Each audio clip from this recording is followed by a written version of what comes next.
Now, right, we're live now. Now we have Liberal Lunacy with us, but we should be getting Nick Carroll joining us soon. I will put your name in the title, Liberal, right? As soon as I get round to it. Say hello, everybody. Hello, everybody. You'll know who's who. So I think we should get right on with it by starting with this article, right? Because it's brilliant, right? It's just brilliant. Sierra shared it on Twitter earlier. I thought it was fantastic. You know the way there's more women, there's more men than women in engineering, right? Mm-hmm. And you would think that this was down to individual choice. Well, it's not, right? What it is it's because of the language that's used. That's what puts women off going into engineering, right? Is this article? I'll leave a link in the description, but I don't want to show it on the screen just so that I can put a little quiz, you know. And what they found was because they're not using feminine words in like job descriptions and engineer qualifications and responsibilities and stuff, it's putting women off going into engineering, right? You know, it's like for example, what? Right, that's what I'm going to show you. I'm going to give you a feminine and a masculine definition, and you tell me which is which, right? But so now you know when you don't see women, you know, lifting up rubbish and putting it in the back of a truck, you now know why, because of the description of the job, not because they don't want to do it, right? So I'll give you two examples, right? One feminine, one masculine. This is the engineer company description. Now you tell me which one is which, right? So this is the first one. We are a dominant engineering firm that boasts many leading clients. We are determined to stand apart from the competition. The second one is we are a community of engineers who have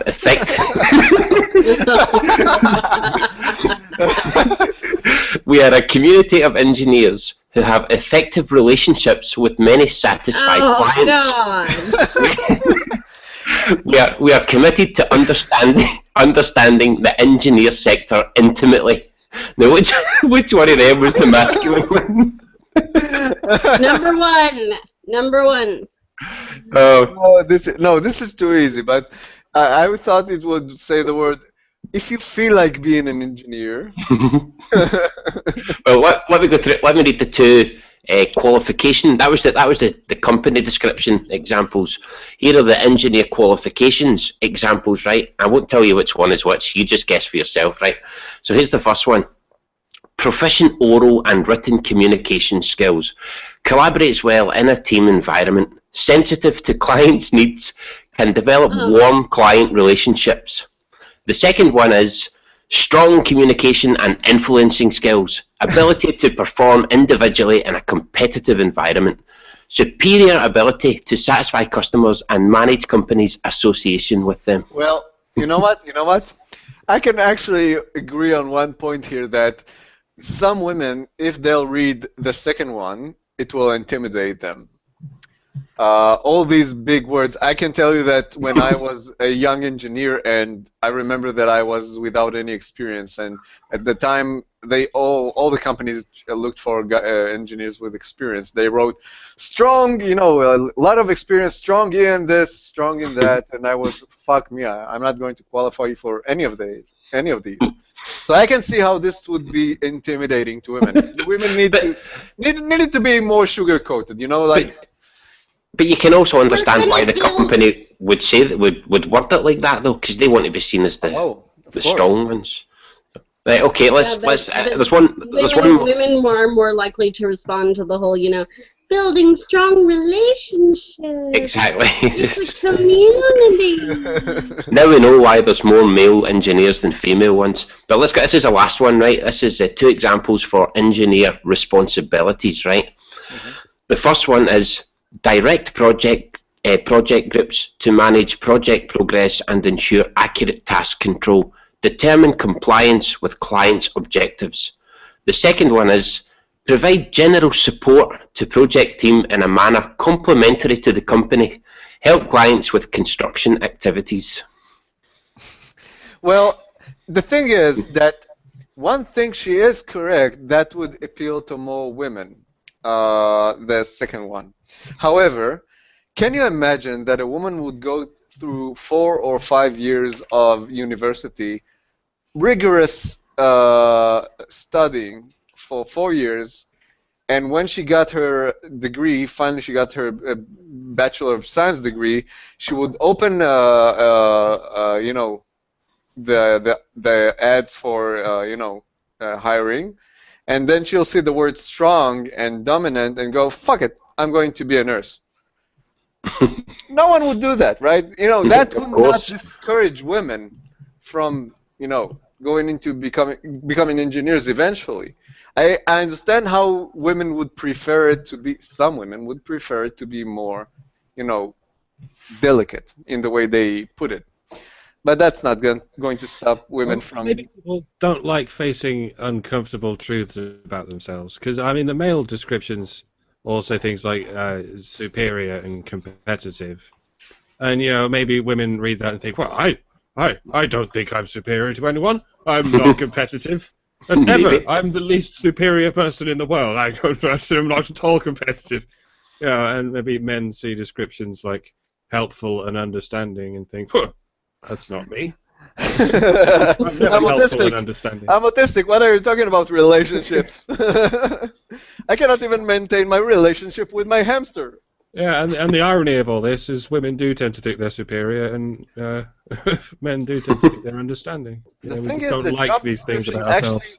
The thing is that the job description is actually accurate. You need some people working in high tech, for example, engineers, to be, you know, more confident, competitive, dominant, and all that stuff. You don't need them to come to work and, you know, just sit around the, you know, in the coffee, coffee.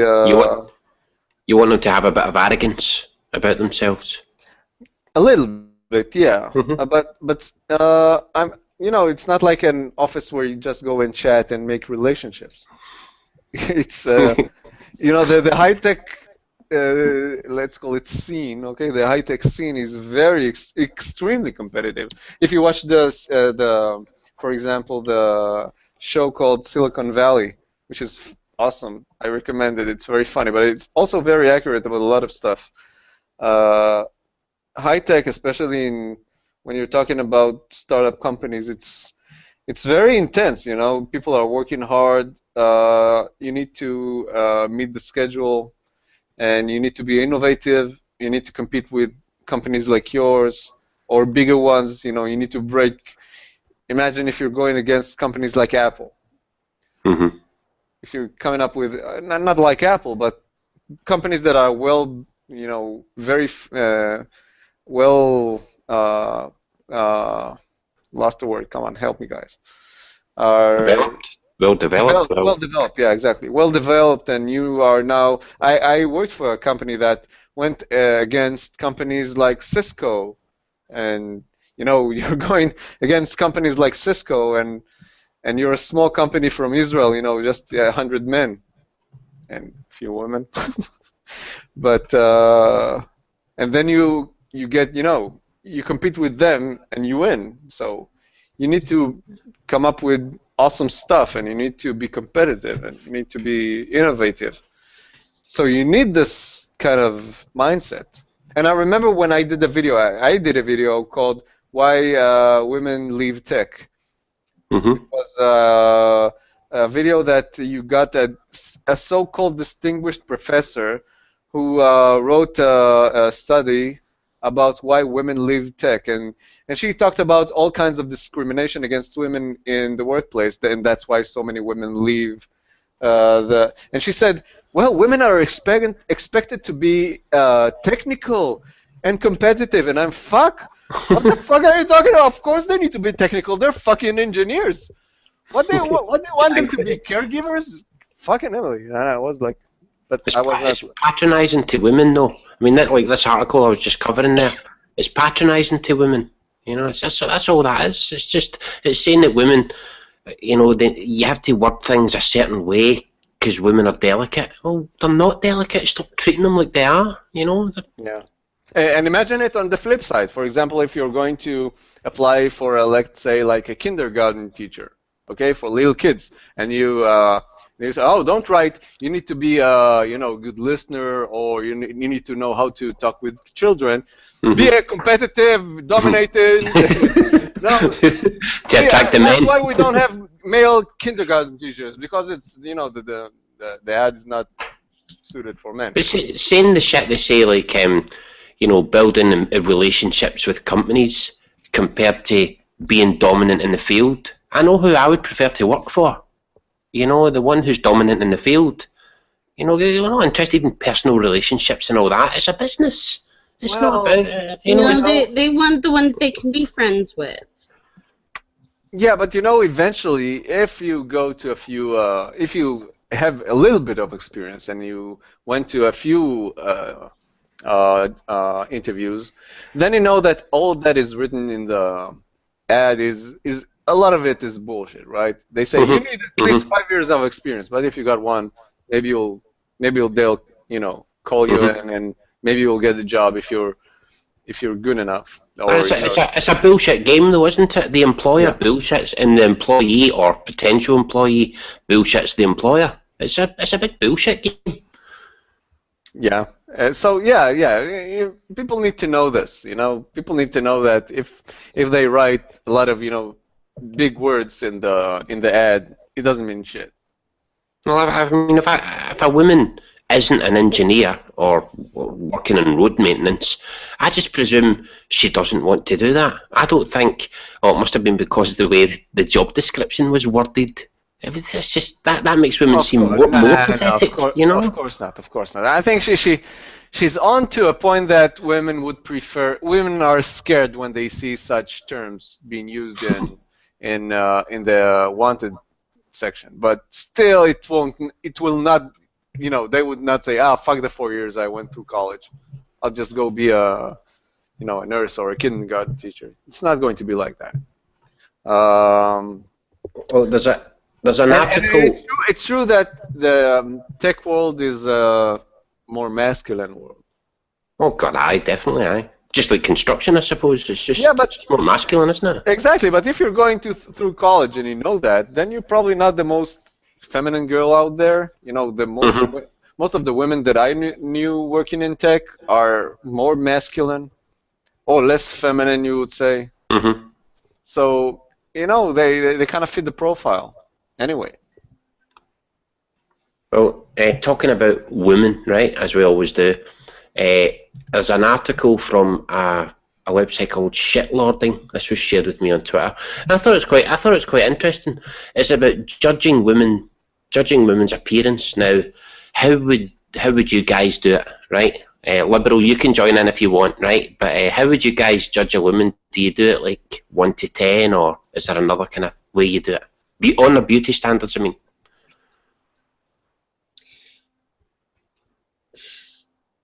Like, are we just saying women in general? Like women in general. How a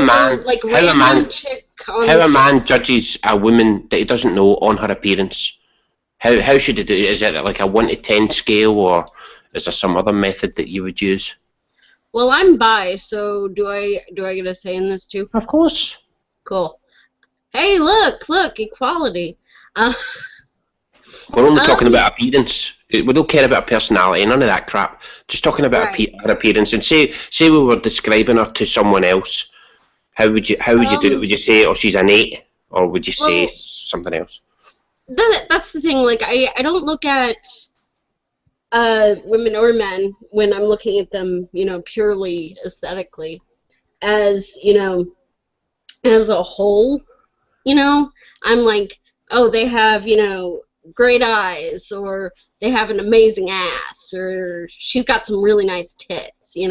I kind of break the person up into the best features, like, oh, she has beautiful hair, that kind of stuff. So I don't really see it as, well, on a scale of 1 to 10, she's about a 4 or 5 or whatever. I just break people up into their best and worst. I mean, like, oh man, did you see her cankles, or typical women. There's two pretty scales. much. There's two basic scales I use. There's 0 to 9, because there's no such thing as 10. Which is basically the same as a 10-pinter to a 1-pinter, because there's no such thing as a 0-pinter. It's fair enough. That's a good one. That's a good test if you're describing them to somebody. So you would describe them basically by a number. Liberal, she would describe them, oh, she's got nice hair, or she's got really nice eyes, or whatever else.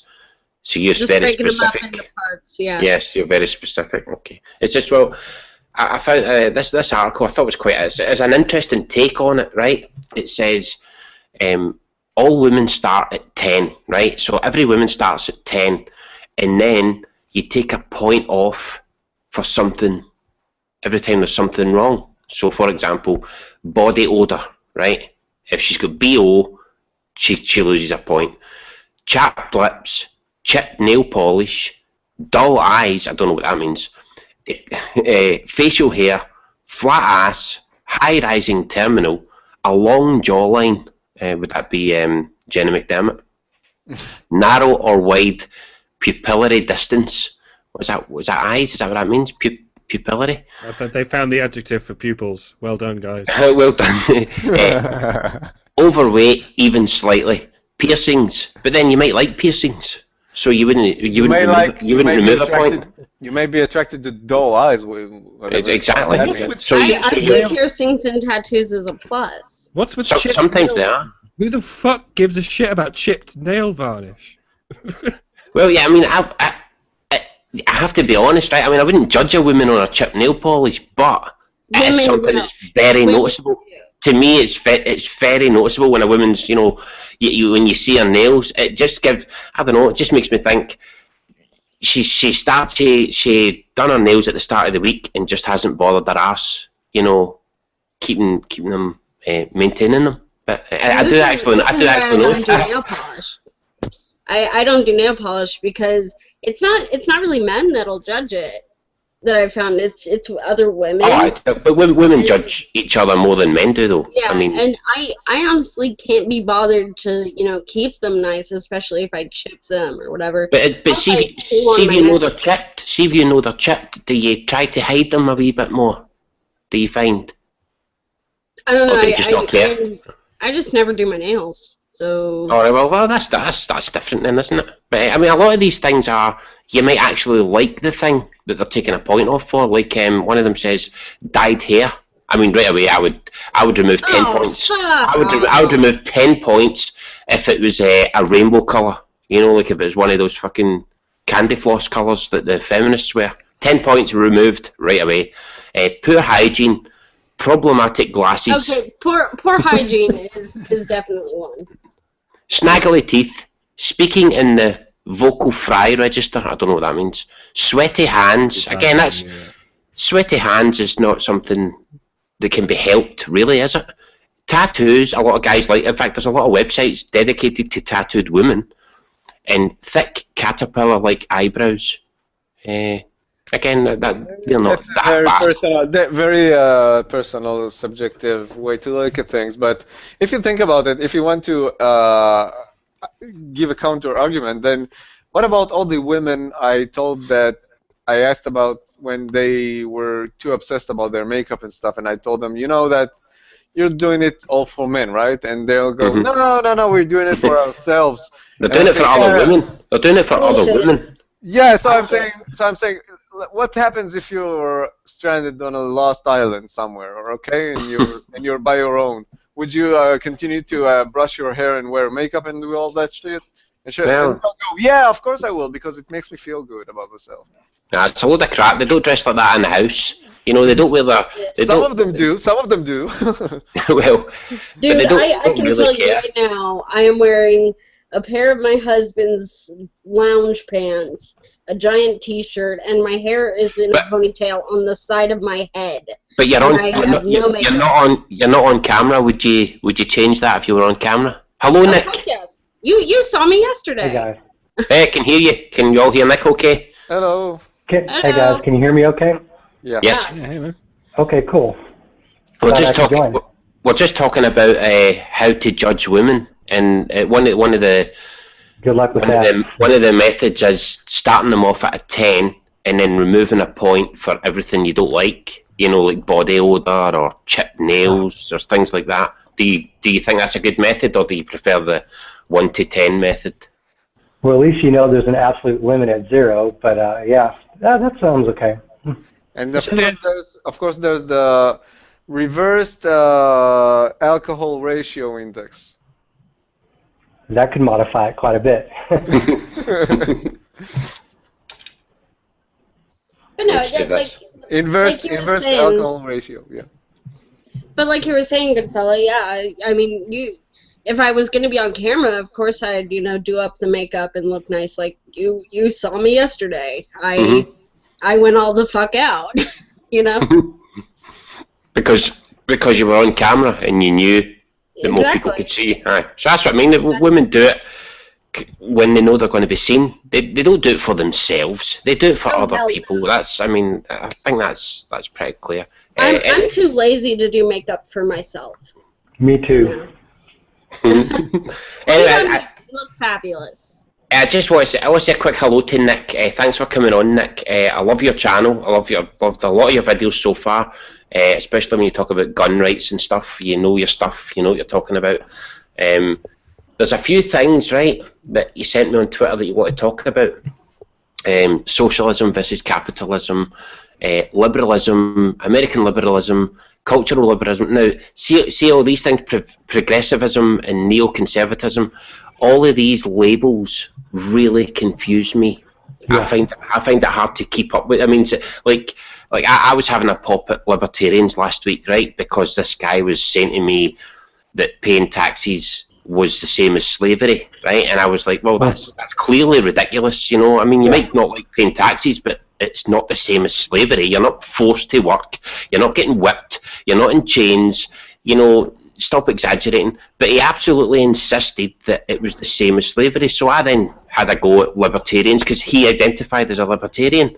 And then the next thing you know, all these other libertarians then came at me and said, no, that's not a libertarian. And it just comes across as no true Scotsman, Yeah, well, here's how I look at this. So, there's that political compass chart, whatever. You got the two axes. If you think about it, that's just a paradigm. It's a perspective, a point of view. So you're looking at up and down, that's authoritarian at the top, libertarianism at the bottom, and then you have left and right, the economic axis. So the social axis versus the economic axis. We pretty much consider left wing to be socialism and right wing to be capitalism. And this is this sort of, and this paradigm is politics. Social plus economics equals politics. Now, the way I personally look at libertarianism as an American is if you're anywhere inside that box, you're accepting that there's a government structure. You're paying some sort of taxes in order for that government to exist. And that government can have as little authority or as much authority, as you want. But libertarians, the way I look at it, if you're a libertarian, you believe there should be some form of government, however limited it may be. But the instant you go outside of that box, outside of that paradigm, and there's absolutely no government whatsoever, then you're into anarchism or anarchy. Yes. So that's why I differentiate between libertarianism and anarchy. And you have some people that will say, well, I'm a libertarian fundamentalist, and they want little to no government. But I think as soon as you get outside of that paradigm of government, you're now into anarchy. So if you're a libertarian, the way I look at it is you do believe there's a government, there is a purpose for it, however limited. So, in which case you can't be an anarchist and a capitalist at the same time, but lots of people are anarcho-capitalists. Those guys. Yeah, and that gets confusing around the outside, right, where it's neither in nor out. Yeah, and that gets a little confusing, and I haven't fully got a grasp on that. But when you're either an anarcho-communist or an anarcho-capitalist, your view on money and what it means is probably a little bit different. But since I'm a libertarian, I don't have to deal with that sort of conundrum, or at least I don't think I do. But me, I'm sort of a libertarian, and I'm sort of a capitalist. And the way I look at it personally is that puts me in the conservative camp within the United States, at least how we view it. The whole term classical liberalism is what we look at in conservatism as that's sort of the baseline for us as far as what we believe in. So for me, it's sort of weird to see someone like Dave Rubin, who I completely respect. He'll say he's falling along the lines of a classical liberal, But the way I look at it, that's sort of conservative because you're actually for capitalism. Democrats in this country used to believe in capitalism, and now they kind of look at that as the bad guy, and socialism is the way out. So for the last 100 years or so, they've sort of had this very high outlook as far as socialism is concerned. But for me, I look at socialism as the absence of economic freedom. All capitalism is economic freedom. It's just free trade. It's the market. I have money. I'm willing to voluntarily give it to you for something else that maybe you've made or something. That's voluntary. There's no slavery involved there. Socialism is sort of the other end of the extreme where it's a completely controlled market. It's not free whatsoever, and there's a lot of downsides that come with that, such as wealth redistribution. But as far as classical liberalism, so we all realize that over time, perspectives and views change. So 100 years ago, liberalism probably means a little bit different than what liberalism means today. What we conservatives try to do is we try to preserve that sense of liberalism, that individual liberty that came out of the Enlightenment, like 300 years ago or so. And so our country was sort of founded on this belief that you have natural law where at least at the time, most of them were Christians, so they believed that rights came from like a creator, or maybe this came from nature or whatever. And so you have these rights. So someone can't take these rights away from you, for any reason. They can make laws against them, but that doesn't mean that those laws are valid. So we have tried, so that was liberalism 200-300 years ago, these rights. And now we look at, there are some challenges to that by some American liberals, some American conservatives, and certainly by the progressives and the neocons of today. Well, there's a lot of people send me this political compass thing, and they say you should take this test, but I've never taken this test because I don't know who made the test. I need to know who made the test. Say for example it was a Democrat, right? Just for example, right? Yeah. It was a Democrat that made the test. They might say everything that they believe in is good and everything that the Republicans believe in is bad, therefore making the test biased in some way, Well, the test is biased in a way, but it's not asking you questions of good or bad. It's just going to take your answers and direct them to supposedly the right direction, either up. Yeah, like do you agree with this statement or not? Yeah, it seems somewhat outcome-based. How much do you agree? Yeah, it seems somewhat outcome-based as opposed to ideological-based. Like, I don't remember any of the questions at the moment, but I remember when I took it, all right, so I took it many, many years ago, like 2001 or 2002 when it first came out, and I tended to score in that libertarian, right-leaning side. But I remember 2-3 months ago, on a whim took it. I was watching, I think it was Rantzerker, he on a whim took it, so I was like, I'm about to go to bed, I'm like, screw it, I'll go ahead and do it. I ended up making like an hour-long video of me just sort of rambling and going through it. But it's one of those things where I noticed as I was doing it, the questions just seemed to be like outcome-based. Like, I can't even come up with an example, but I could tell once that I was finished taking the exam that it didn't quite capture what I was believing. And what this test put me as was completely in the center and only a little bit in the libertarian side of thing. And I remember as I was going through it that some of these questions I put in context of, well, the states have certain rights, federal government has certain rights, states have certain rights. I would prefer this kind of thing to be handled at the state level. So yes, I can agree to this, but I can tell that the way it was framed, that question was presupposing the idea that the federal government is doing it. So it's not an accurate test. It's somewhat correct, but it's not terribly accurate. So, are you, Shannon, and any other Americans listening? Do you guys know that America is more obsessed with political labels than anywhere else in the country, in the world? Sorry, anywhere else. I'm not surprised. I'm sure of that. Yeah. There's times where I've been online, and I'll get into some conversation, and somebody will say, "Oh, those in the left or those in the right," and I'm kind of like, what does that even mean? Like years ago, I was like, well, what does that even mean? What do you mean left and right? We don't talk like that here, But I know what it means now, but I didn't back then.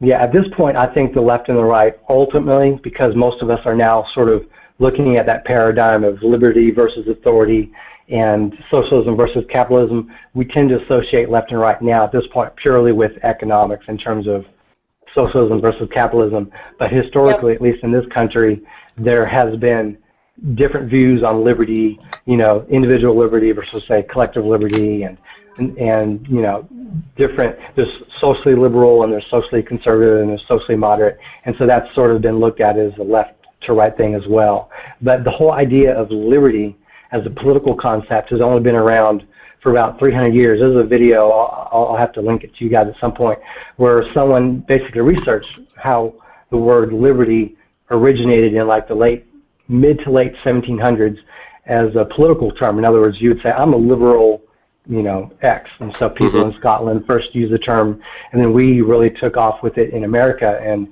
the whole American Revolution and the creation of the United States of America as it has become came from these politically liberal concepts of the day. The problem is liberalism has sort of morphed into a different political meaning as time has progressed. So liberalism used to be a focus on individual liberty above, say, collective liberty. And that's why I created a video about 3 weeks ago on social liberalism versus, classical liberalism. And the liberals of today are what I call, or what has been called by others as social liberals. Not in the context of socially liberal versus socially conservative, but as a societal kind of definition, which includes economics as well as laws. And the whole term social justice isn't just that social axes, it's also economic. Social justice has also meant wealth redistribution and financial, like helping the others, but it's tend to mean like charity, like I voluntarily give money, but it's also come to mean government subsidizing, you know, health services. So anyways, back to my point, classical liberalism has meant, or liberalism in the past, which is what we now call classical liberalism, has focused on that individual liberty, which is why Sargon touts it so much, because he believes very strongly in individual liberty. But today you have American liberals or social liberals, and this is common in Europe as well, where they're trying to balance that individual liberty with that collective good or the collective well-being, and that's social justice of today. So I look at personally incorrect as, for me, it's kind of a challenge for someone to be very focused on social, on that axis of, how to explain this? It's hard to be very focused on collective individualism yet be for socialism, because you're essentially sacrificing individual freedom and liberty that capitalism provides in order to distribute wealth. You know, it's not race. You're not against racism and sexism, but you're for classism. You know, that 1% you're against, and so you're treating the 1% of humanity under this context of money. So differently. So what would your opinion be on the NHS in Britain? Do you know about the NHS, the National Health Service? Yeah, I believe that's essentially part of the whole socialized medicine thing, right? Am I getting that correct?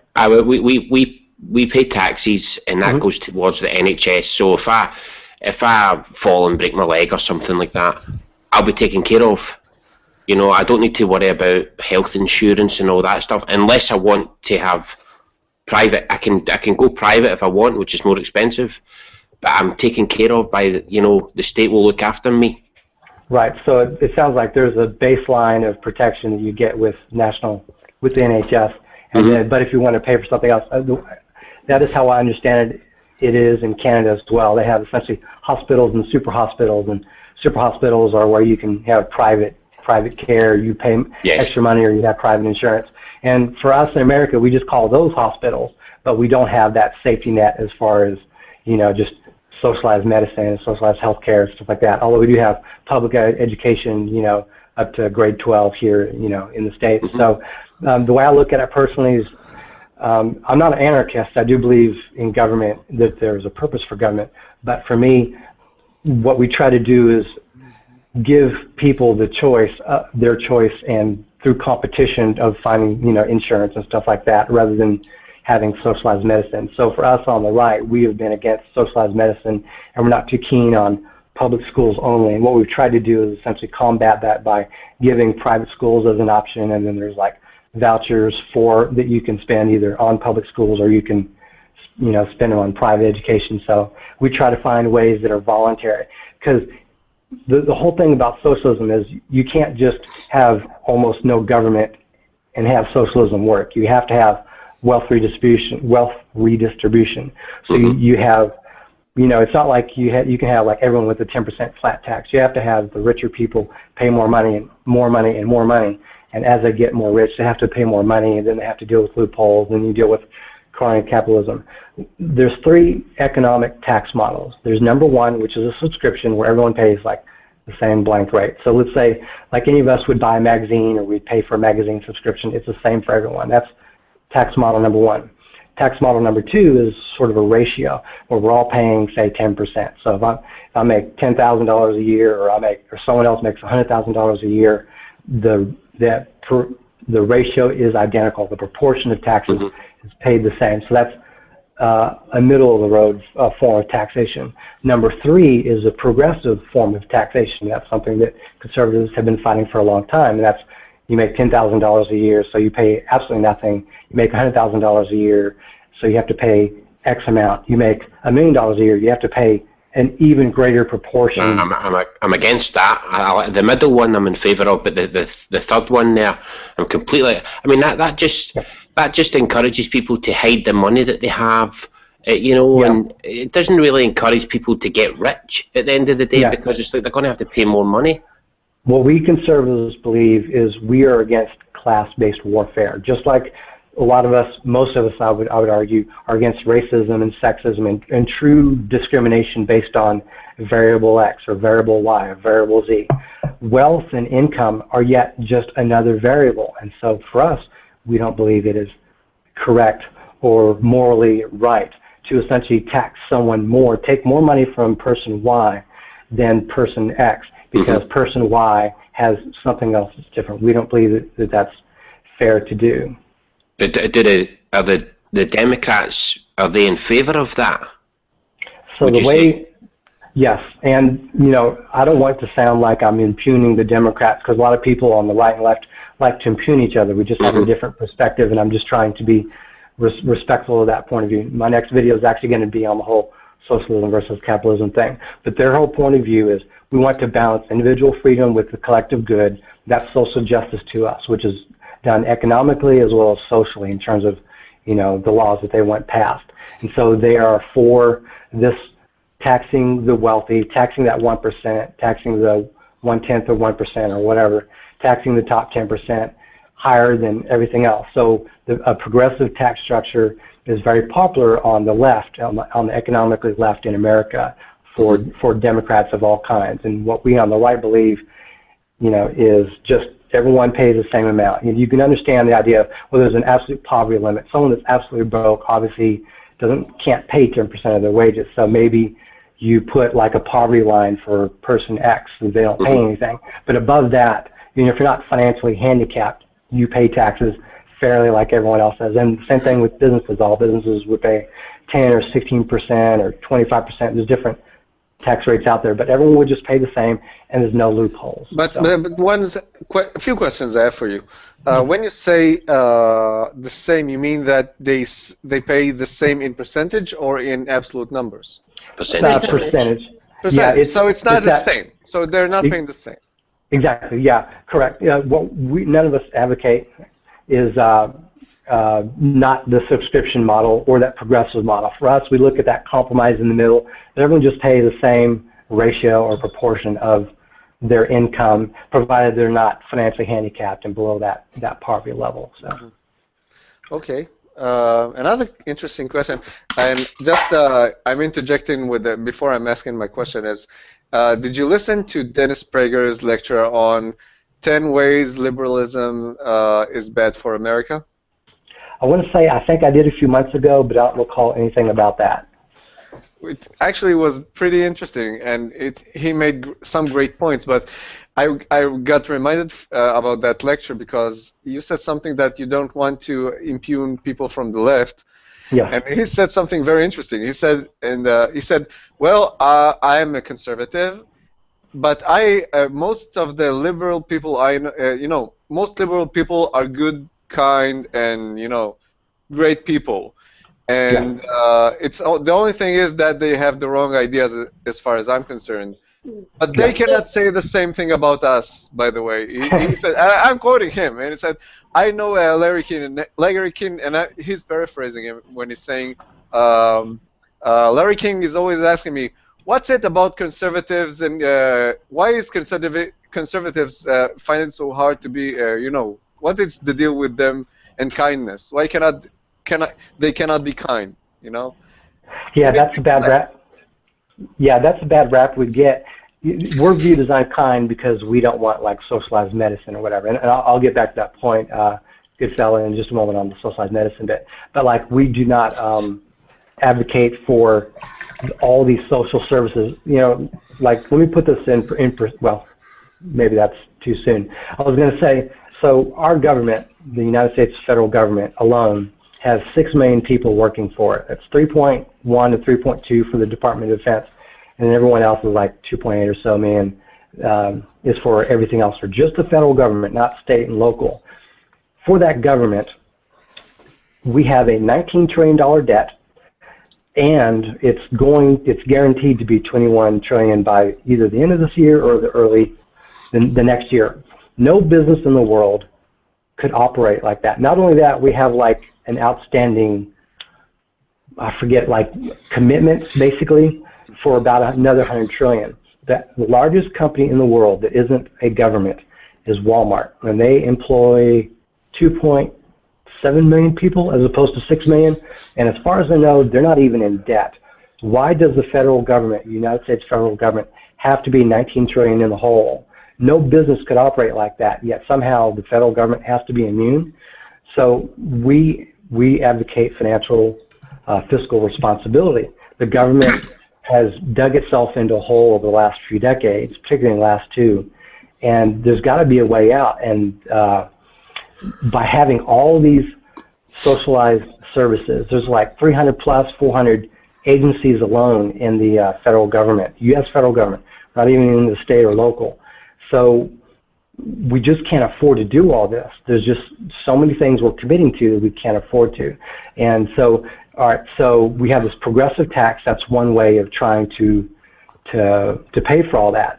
And that's why they're for that. If you're trying to just do a proportionally fair, flat rate tax or whatever for everyone with no loopholes, that's even less money that the government can get. So that's the big divide in this country. But we can't sell a flat tax because the media is very largely controlled by liberal, left-leaning, socialism-friendly companies. Like for us, we have CNN, MSNBC, we have the 3 big networks, ABC, NBC, CBS, PBS, which is a state-funded or federally funded broadcasting network. They're also in the tank, essentially left-wing. The only right-wing television networks we have left are like Fox News and Fox Business.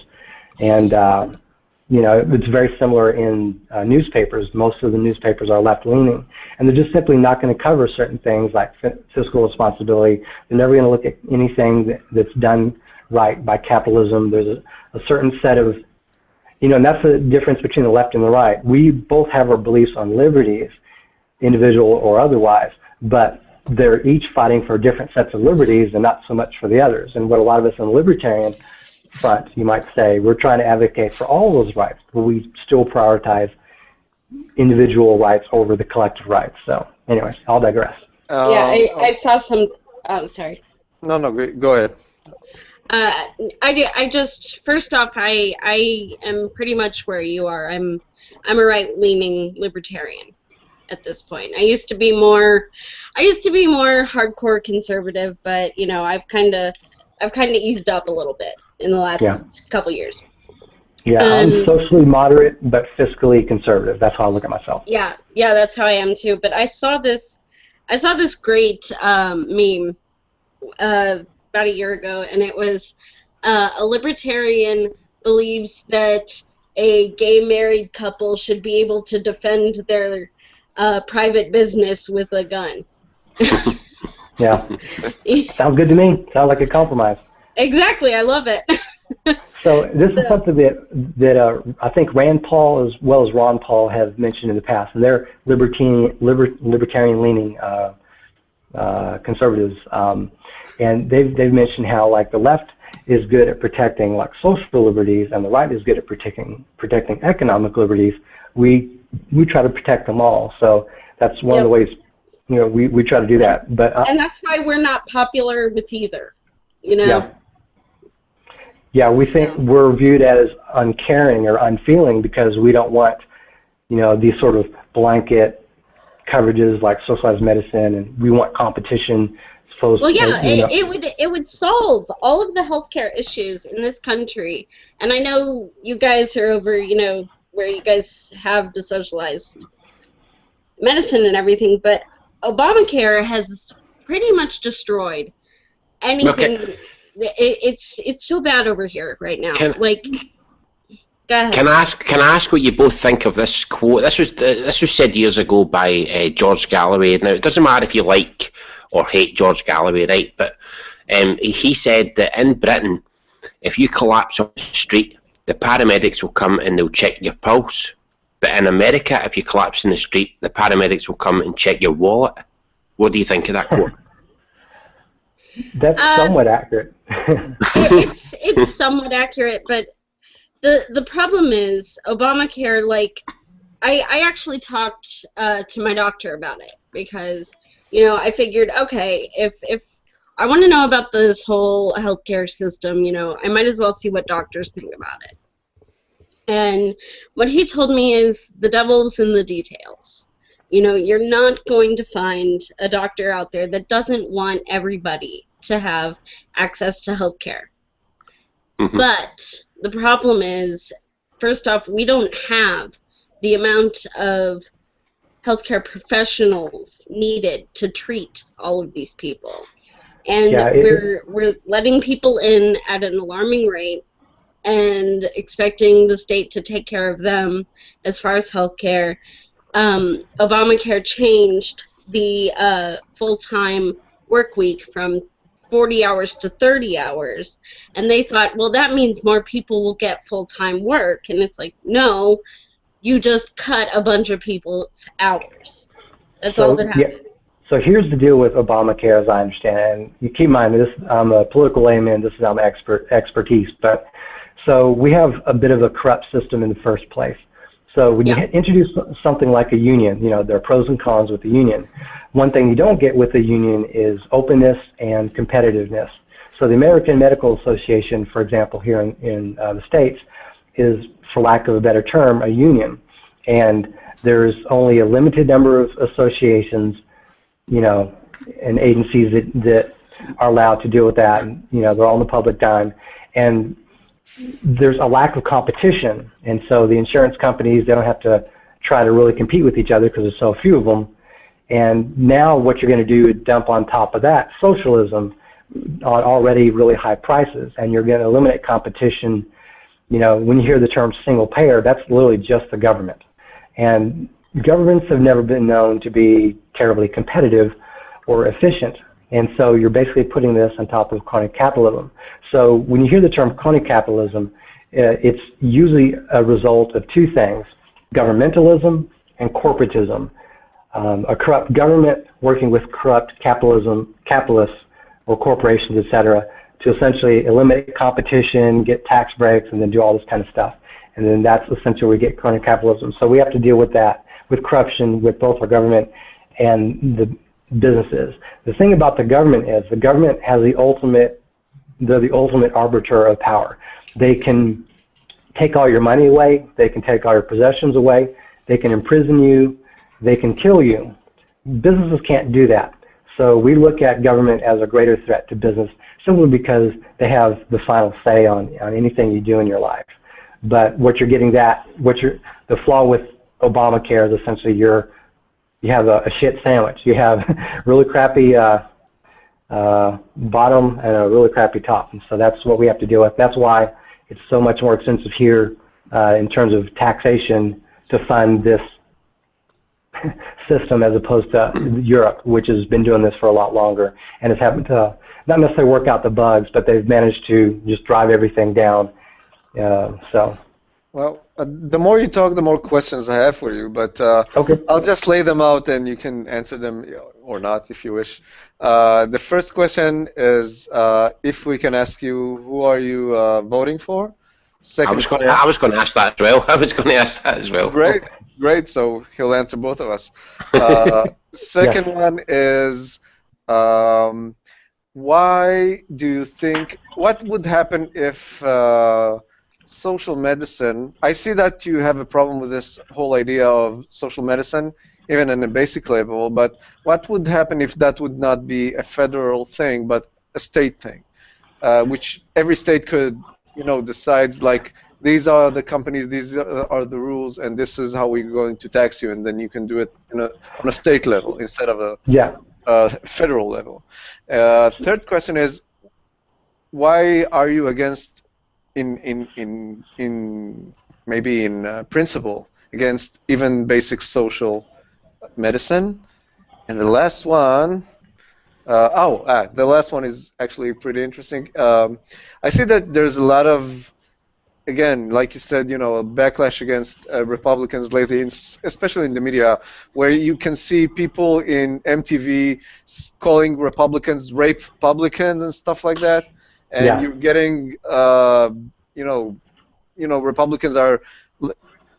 I don't think that used to be like that in the past, but Republicans is like saying that the meanest thing you can say to a person. Oh, you're a Republican. That's the worst thing that can happen. So, what is the backlash in the United States from people who live there? How do they view it? So these those are great questions. I'll start at the top since that was the easiest to get to. So for me, I was going to vote for Rand Paul, which is Ron Paul's son, but he unfortunately dropped out. Yeah, he unfortunately dropped out. I'm devastated. I'm devastated. Yeah, I'm a little crushed myself.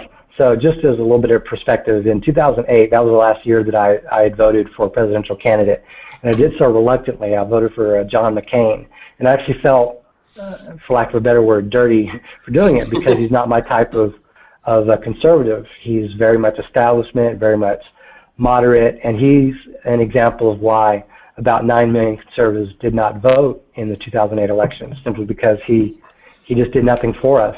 And knowing what I know now, I would have voted for Ron Paul then. I would have Rose Namath or whatever. But at the time, I was so demoralized by the whole thing.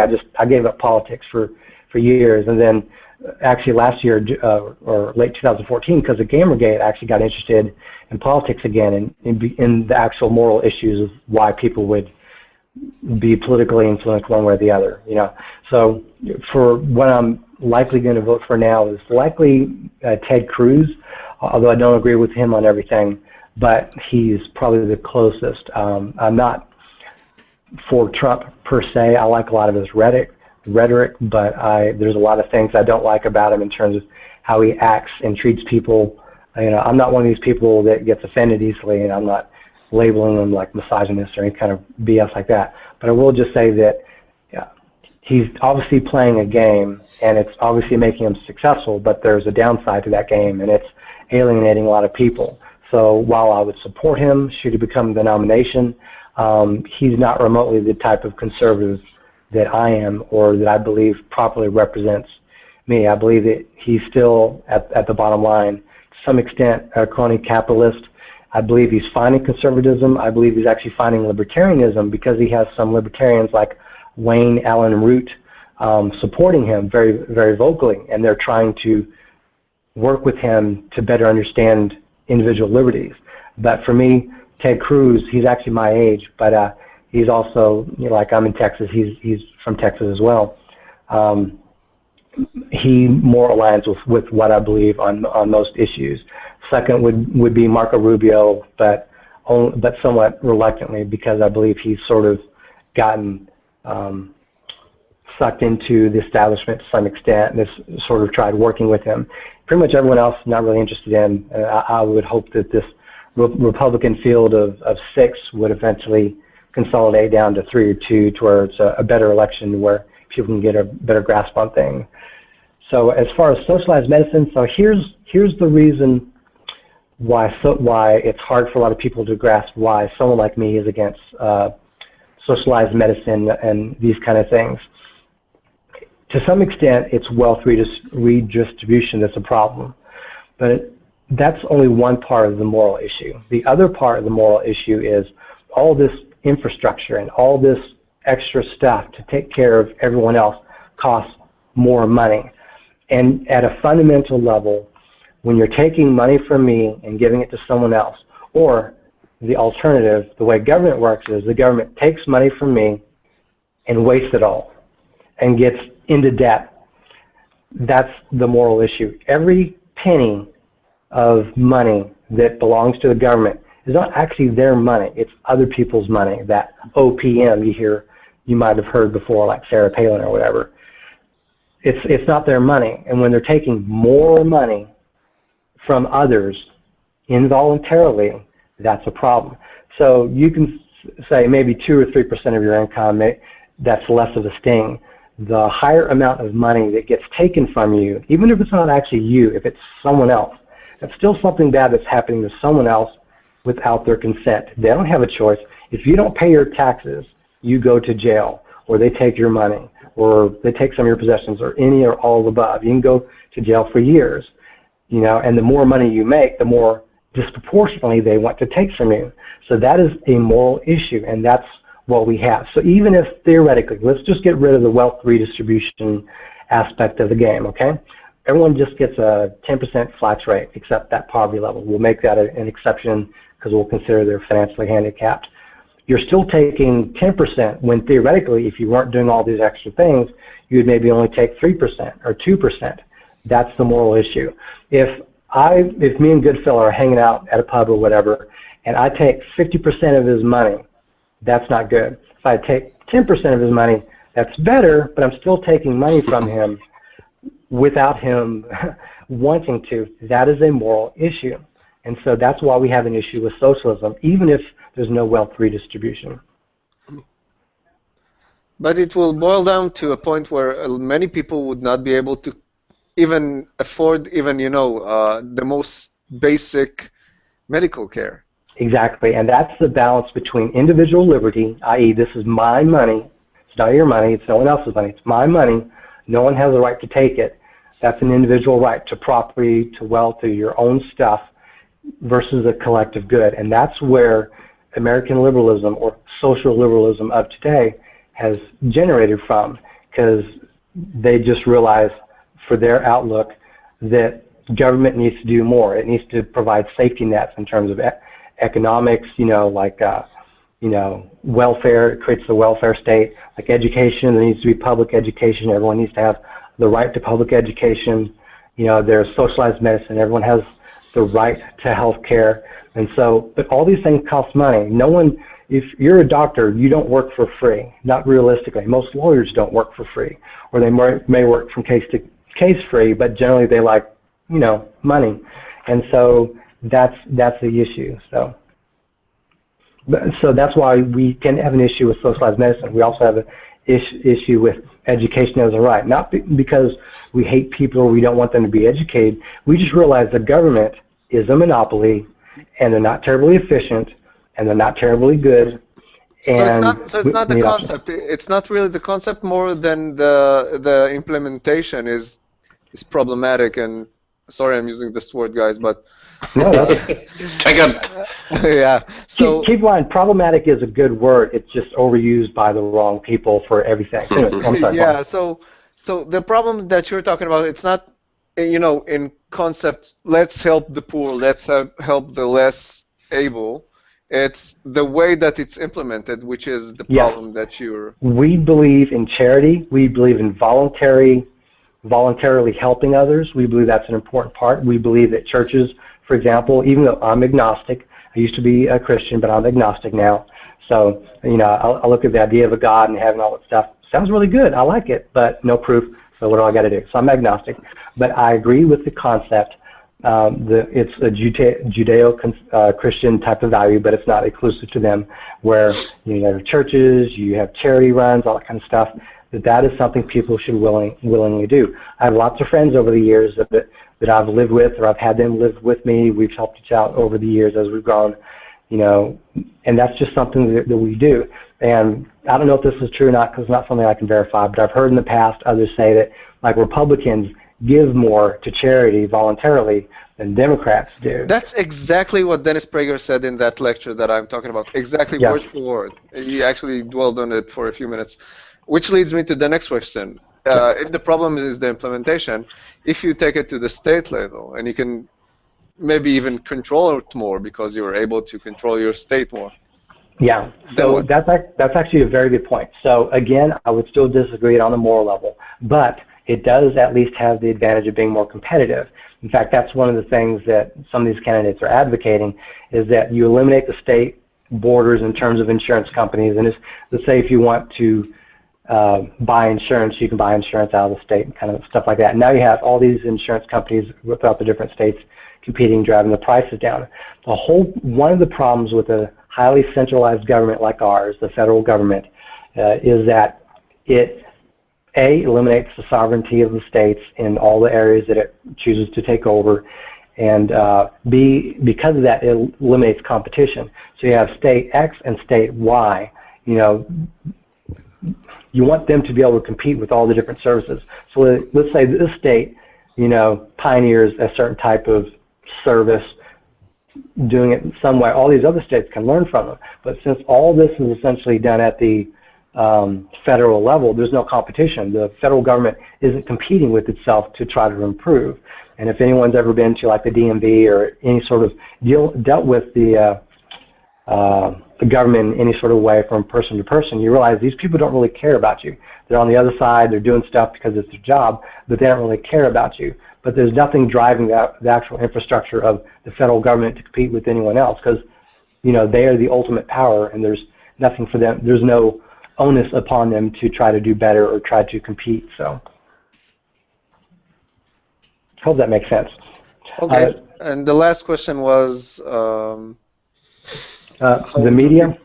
Yeah, and how do people feel in the street? Okay, so this is something that's been going on for the last several decades.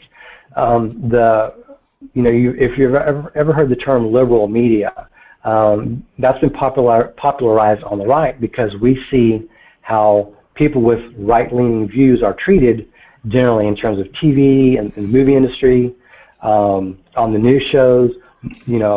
Most news agencies that you watch on TV, are essentially on that left-leaning perspective.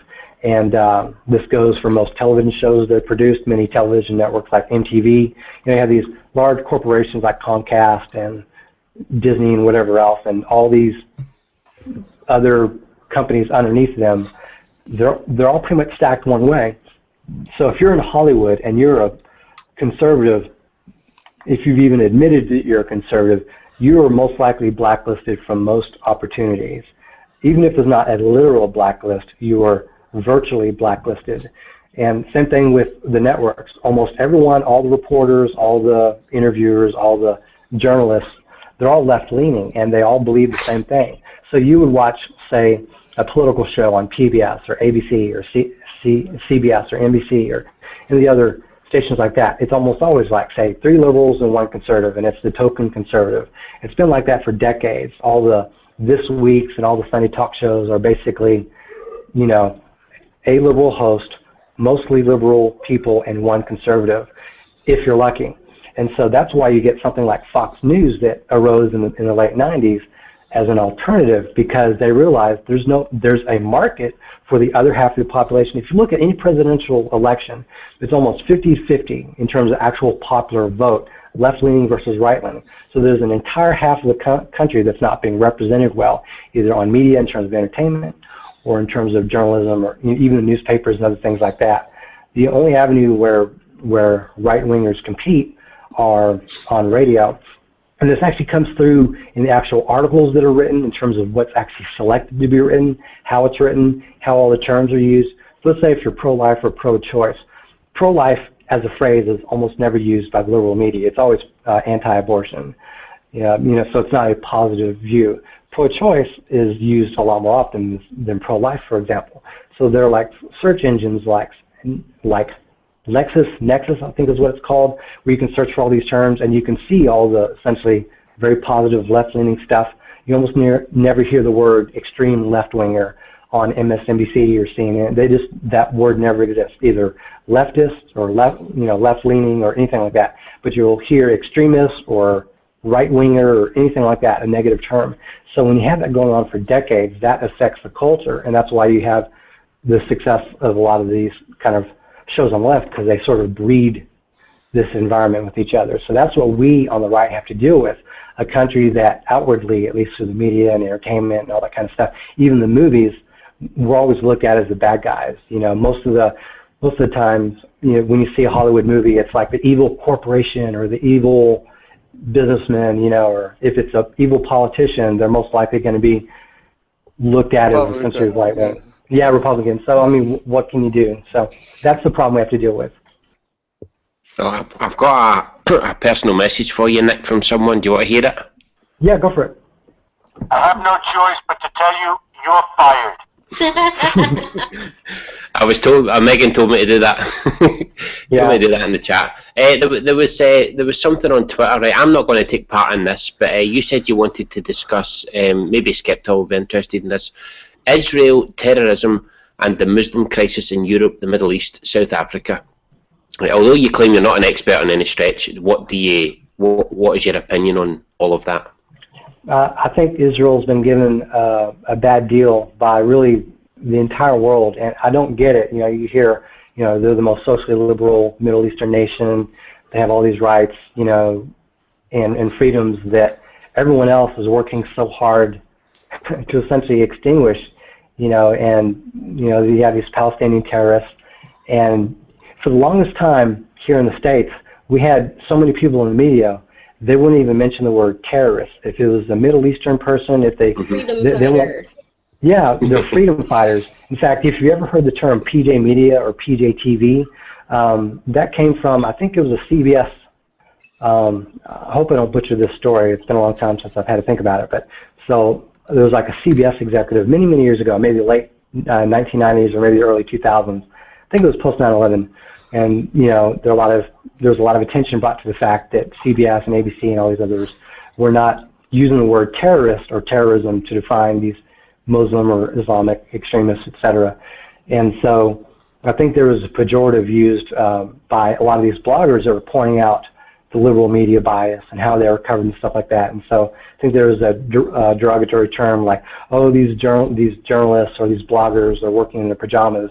And so that's how you ended up getting people like Andrew Breitbart and other countries essentially working on the internet and using the power of anything by any means going outside of the liberal media to essentially report the news and to fact check the liberal media. And that's how Fox rose to prominence. As I understand it, Fox News is has more viewers than the other cable networks, and who knows, they may even outstrip the national news networks. But that's what we've had to deal with there. So, but yeah, when it comes to Israel, it's like, you have the BDS movement, and you have all these people hating on these people. If you look at, here's like a post-it note. If you look at like a little speck in here, that's like Israel, and everything else is like everyone that hates Israel, and they're surrounded by these people. And it's like no one wants to defend, the minority or the oppressed or whatever. But because Israel is doing relatively well, despite all this BS, you have our progressives, unfortunately, ignoring them or bashing on them. I don't think that's fair. So you do see it in the media, though. I mean, Sh1tlords shared an article on Twitter recently, and I think it might have been from the BBC. I can't remember, but I know I'm exaggerating, but it was almost like they said Israelis run into Palestinians' knife. Palestinians the victim. Yeah. You know what I mean? It was 2 Palestinians shot dead by Israeli police, and if you read the small print, it says after 2 of them tried to stab went on the stabbing spree. So the big headline is 2 Palestinians shot by Israeli police, and then you can just read that and move on, or you can just see that they were actually trying to stab people. But then yeah, Israelis. But they know that most people don't read past the headline. Yeah. You know, they know that. The media know that. So here's one thing I wanted to bring up, and this is a side tangent, but it kind of relates to that. So here in the United States, let me go by the two. All right, so in 2007, Pew did a poll, like Pew Research. They polled a bunch of people, and they found that I think it's something like 79% of all adults consider themselves Christians, and then at the time, 2007, 0.5% of adults or whatever consider themselves as Muslims. Or despite that, or whatever, putting that in context, roughly half of the terrorist attacks in America since 9/11, not including 9/11, have been from Muslim terrorists compared to Christian terrorists or anyone else. So it's this disproportionate thing. But what you see covered in the media is they go nuts for what they perceive to be like Christian terrorists or like Dylan Roofs of the world that go into a church and shoot up 9 black people. Anytime there's an Islamic terrorist attack on U.S. soil, it's always workplace violence. Yes. If they even cover it, if it's not like put on page 3 somewhere. And we look at this and it's like, this is crazy. Why is the media not dealing with this? It's not just the media. It's not just the media. I remember that after the shooting from these 2 Muslim couple, I think, correct me if I'm wrong, that the day after Obama went out and said that it's not about Islam. It's not about it's not about Islamic terrorism, and then he had to retract that when they actually found out. So he just went out there without knowing what he's talking about. The FBI at around the same time. They always want to pin it on the white guy, Yeah. Like if they can find a way to pin it on, a white guy who. Oh, and they always say like, all of the domestic terrorism is always white guys who are NRA members, and it's like, not really. No. I don't know if y'all ever saw, but the Young Turks, Cenk Uygur, he was basically like when the San Bernardino shootings were happening, he was basically like, oh, F the NRA, they're killing our kids, man, and then it came out as Muslim terrorists. And he was no longer there. And everyone else had to sort of like report it, talk about, oh, Muslims, we don't want to hate Muslims or whatever. It's like suddenly the way they covered this event changed. No longer it's the NRA, whatever. And the media initially was reporting this as, oh, it's real close to an abortion clinic, and oh, it's probably white terrorists. And then it came out that it, it was Muslims, and all of a sudden the story changed, like in tenor as well as what it was being reported. So. Kind of weird to watch that. So and I wanted to comment on something you said earlier. Why they see Israelis the oppressor, but it's and why it's from the left. It's the narrative that the victim can never be a perpetrator. A victim. If you're blaming a victim, it's not really blaming a victim, because a victim can be a victim of one thing, but at the very same time it can be a perpetrator of another thing, but that doesn't matter anymore. Yeah, intersectionality is an oppression ladder, and that is used to justify a double standard or hypocrisy, and that's kind of the downside that's corrupted progressives. So many years ago, I used to debate online, like from the mid-90s to about the mid-2000s. I would debate on different forums. Did a lot of posting, really talking with a lot of friends, and I used to play a lot of video games. And I ran an Unreal Tournament clan for the longest time. We had people from all sorts of walks of life, gay, straight, liberal, conservative, all sorts of just the wide range of perspectives. So I learned to sort of separate individuals with their views. But back in the day, it was when I would argue on the forums, it was essentially me as a conservative versus liberals. And so for the longest time, me and many others, we had looked at liberals as just a monolithic, like it's that entire wing is just liberals. And a lot of the people on the liberal side were viewing everyone on the right as this monolithic entity, and no one really considered all the variations in between. And so I was debating against a lot of people that we would understand now as progressives. You know, a friend and I, we would use the term typical liberal double standard, because these people, they'd be like, hey, we're liberal, but oh, you don't want to use offensive speech, and we want to take all your guns away, all that kind of, that sort of mindset. And a lot of their criticisms were for conservatives that they thought, you know, are homophobes, they just hate gays, you know, maybe they just don't want, they don't agree with gay marriage or whatever because of whatever traditional values and religion, all that kind of stuff. But it's not like these people hate them. So, but because everyone was looked at as these monolithic left or right entities, there was a lot of conflict over that. And something that Gamergate taught me was you would see this rift on the left, something that's been developing over the last few years, that really separates the liberals that really aren't that liberal, you know, Sargon calls them the liberal, you know, left or whatever, you know, and all the Gamergators the bulk of the Gamergators were on that left-leaning but pro-liberty side of things, and they're not against people.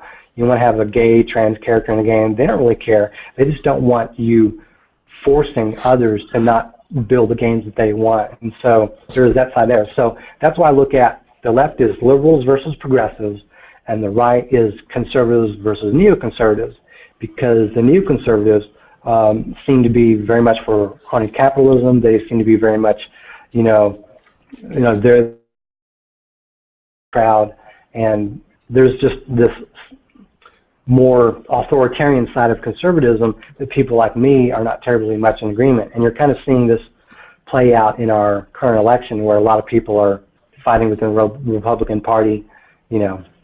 So just as there's been fighting on the left, there's also fighting on the right. So.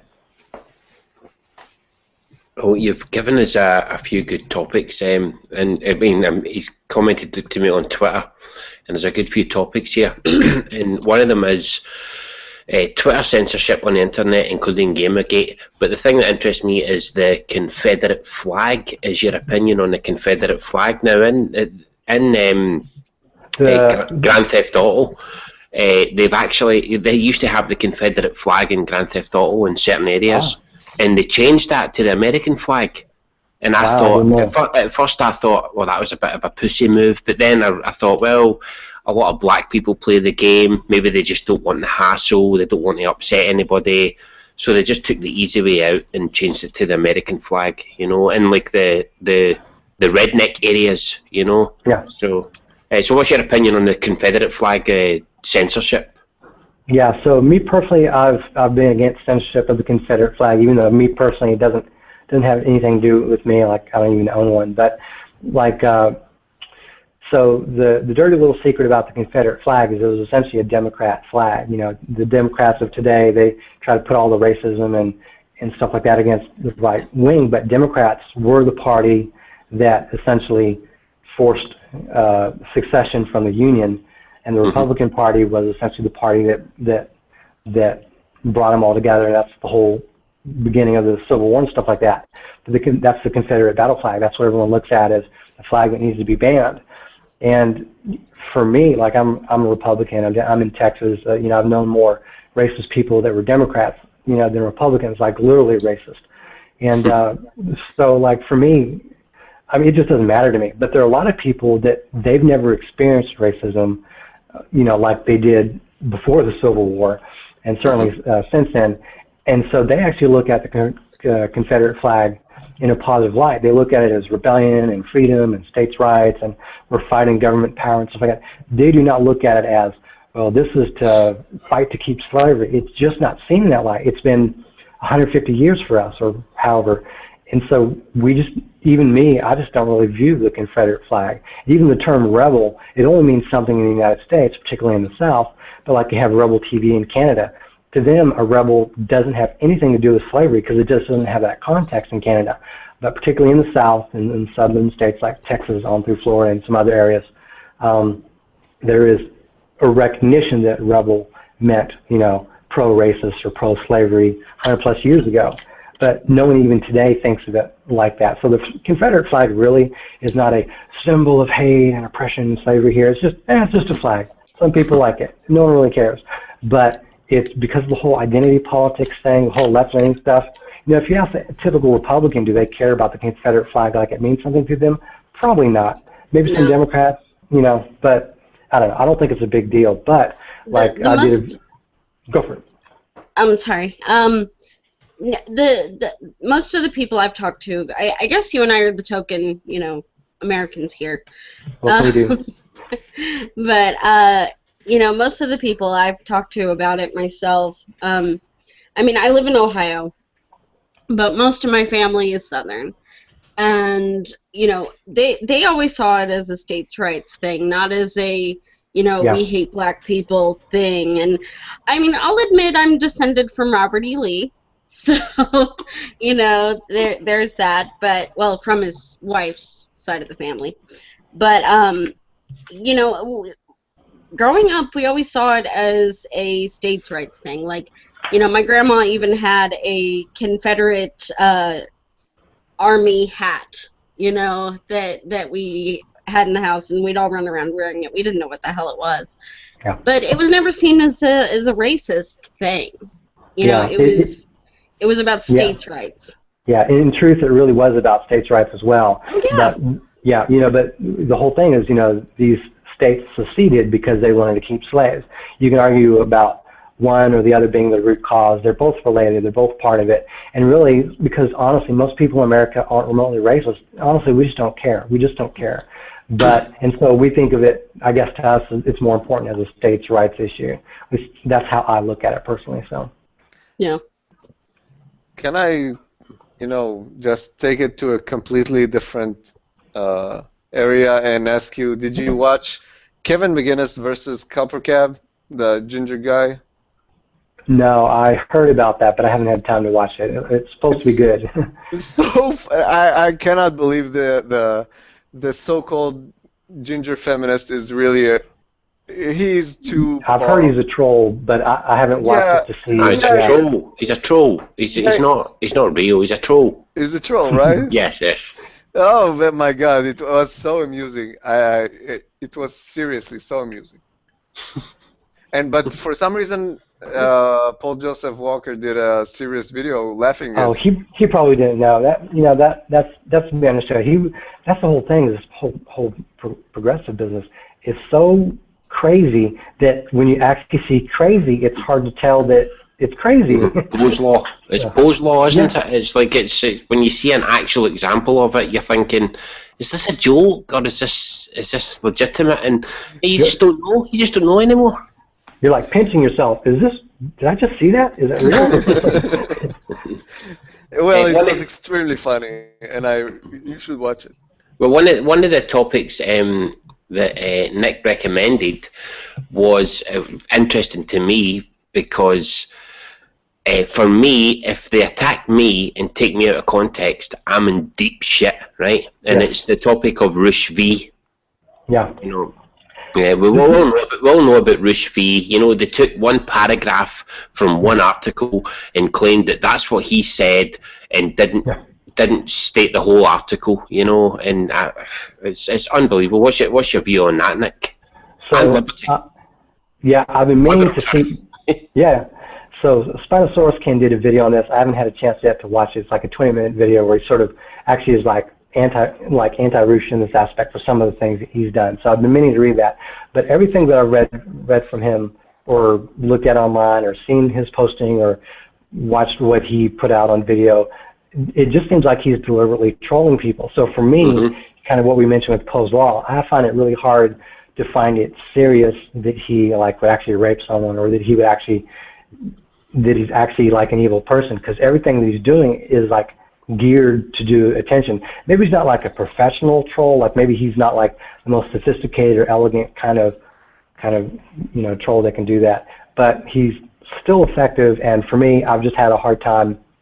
I've been very defensive of him in the sense that I've just found it very hard that he's actually seriously like evil. He's just throwing people off so often that for me it's hard to take him seriously. So some people like said maybe he's like the Al Sharpton of rape.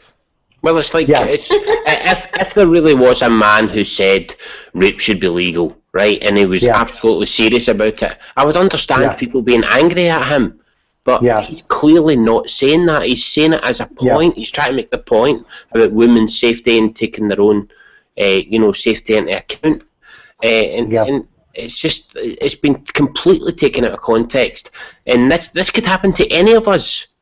Any one of us could get attacked like this, and they could take us out of context. And the next thing you know, the entire world is against us and try to ban us from countries. Ridiculous. Yeah. This sort of brings up a kind of a side tangent, but if any of you have ever heard of original intent or originalism, this is one of the things we believe very strongly as conservatives as well. We believe that the person that is writing something or is saying something or is doing something, you have to take his actions in context, because they're saying something or doing something for a reason. So let's say he writes an article where he's pro-rape or whatever. You have to look at what he's saying, but you look at what he's actually meaning. What is his goal? Mm-hmm. And the reason why we are for original intent, because you can have a conversation between a couple people. If you take it in context, then it's easier to understand what they're saying. So, like Tim Hunt, he'll make a joke, and if you take it in context, it's just a joke. It's ultimately self-deprecating, Mm-hmm. But you get people that they'll just take whatever context they want for whatever reason they want, that benefits them or benefits someone else. Then you're not looking at original intent. So that's one of the reasons why we're very much for original intent. So. Would you agree that these people know the full context, but they're just pretending not to know? There's two options, but to me that's the most logical option. Option A is that they know and they're using it for advantage. Option B is they're so crazy or whatever, they're so indoctrinated by whatever they're believing that they can't help but look at it in that way. But I believe it's more of column A than column B. I think that they know that most people won't look past the headline. So they see the headline, man wants to make rape legal, and then most people just That's start going, the fists come up and they want to fight people, and that's just terrible. And it's like, well, just read the article and you'll see that he's clearly making a point. He may not have made it in the best way, but he is clearly making a point. And even look at his own admissions. Like he did an interview with Ezra Levant, and he spelled out that it was a joke. And Gavin McInnes also did a quick video where he basically spelled out, this is essentially, for lack of a better phrase, like a thought experiment. This is take it in that context. He's not serious. He's not going out, whatever. And this is an example of the progressive media taking all this out of context. He was going to visit in Australia. There were different meetups planned where guys are just going to go meet at a bar and talk about different stuff. And then, of course, he's essentially being banned from going to Australia and stuff like that. It's these people, these journalists, they have degrees. They've been doing this for years. They have to know that he doesn't actually mean that, but they're really taking what he's saying out of context. And to me, that's just an example of this liberal media bias. So. It's a shame, though. I mean, as I say, we can all come under this at any point. Yeah. And it's kind of frightening in a way, because it's like anybody who's sarcastic or try to do a little thought experiment using sarcasm and joking. Yeah. You know that there's always going to be people who take you seriously, and I've noticed this just in the basic comment section of YouTube. I'll make a sarcastic comment, and people will think I'm serious. And it's like, I'll freak out. And I won't use the /sarcasm tag thing. I won't do that, because I think that if you're not doing sarcasm properly, then you don't need. If you can do it properly, you shouldn't need that. I take a look at your jokes, and the first half is always essentially something looks serious, and then there's that punchline by the end of the sentence. And to me, it's like obvious, but some of these people, they're not getting it. I don't understand how they're not getting it. It's frightening that a lot of these people can. They can be working in colleges, they can be teaching other people, and they can even be politicians, and it's just frightening. It's absolutely frightening. Well, people are sometimes so oblivious. Many people watch my video that I made, a satire video about a woman's apology. Remember that one? I remember that, yes. And they thought it was real. And they say stuff like, I've been doing stuff before, I've been wrong before I was born. I apologize to men on other planets. We did so many